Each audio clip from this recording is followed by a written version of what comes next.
I want to talk to you a bit about Blazing Chrome. It's a 2D side-scrolling shooter from 2019, but I only recently got to play it, and I like it a lot. You're seeing it with the CRT filter on. If you want to see it clean, here it is.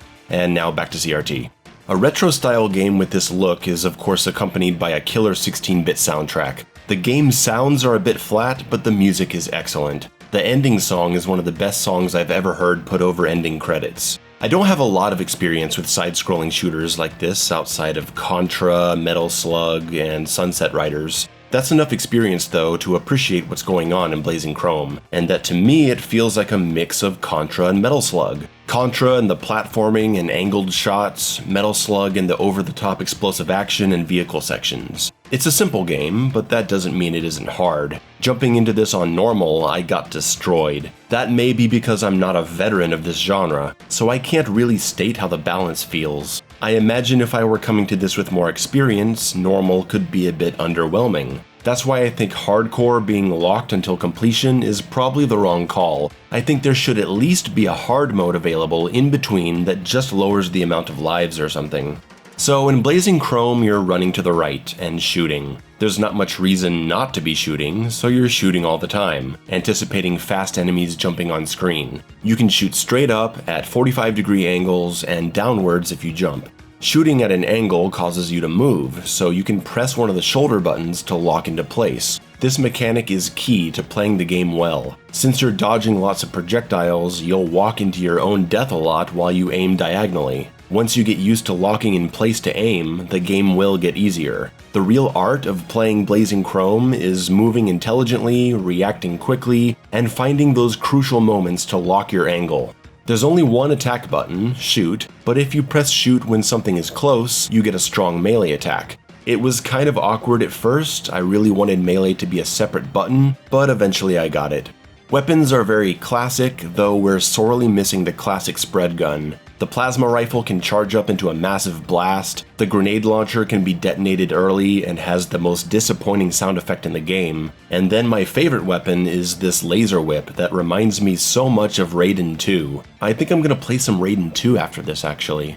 The other important mechanic is the roll. Hitting down and jump executes an invincible roll that is key to being able to pass the more difficult fights later in the game. Bosses start hurling fast attacks that cover a lot of space, and it can be hard to avoid getting hit by just jumping, cause you die in one hit. Did I mention that? Yeah, classic NES rules. On normal, you're given 5 lives and infinite continues. Levels have checkpoints after boss fights, and if you run out of lives, you'll start at the checkpoint with another 5 lives. Without those checkpoints and continues, there's no way I would have made it through this game without days, maybe weeks of starting levels over and trying to make it to the end. Probably wouldn't have been too much fun, but now that I've beaten the game, I can try imposing rules like limiting myself to 1 continue per level. Limitations to help me get better and prepare myself for hardcore, because I am not ready. Only 3 lives, only 3 continues. I am not ready for that yet, so I'm gonna keep increasing the pressure on normal until I feel good enough to try. Blazing Chrome is definitely more fun with a friend, but it's also more chaotic. It's easy to lose track of yourself while everything is exploding, and the timed platforming sections can cause real problems if you're not coordinating with each other.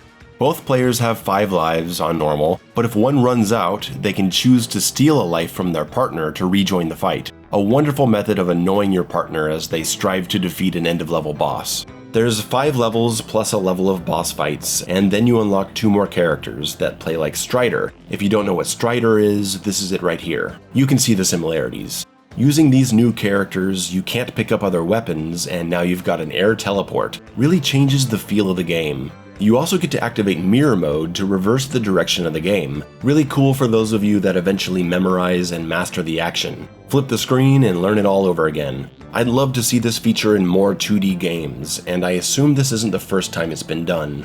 There's some pretty cool secrets or tactical opportunities in Blazing Chrome, like using enemies to reach high platforms to get 1-ups, or making sure you survive with the mech so you can use it to open up additional areas to get more items. I don't have much more to say about Blazing Chrome, it's just a good retro time. It's certainly not mindless, this could have gotten boring after 20 minutes, but it was fun to learn the mechanics and just trying to survive. I recommend it. It's cheap, easy to pick up and put down when you're in the mood for something not too heavy, or you just don't have the patience today to run around an open world for 13 hours, following quest markers, finding materials to craft a key that opens a chest with an epic rarity trinket that provides a +2 stat bonus to your stamina. You know, fun stuff like that.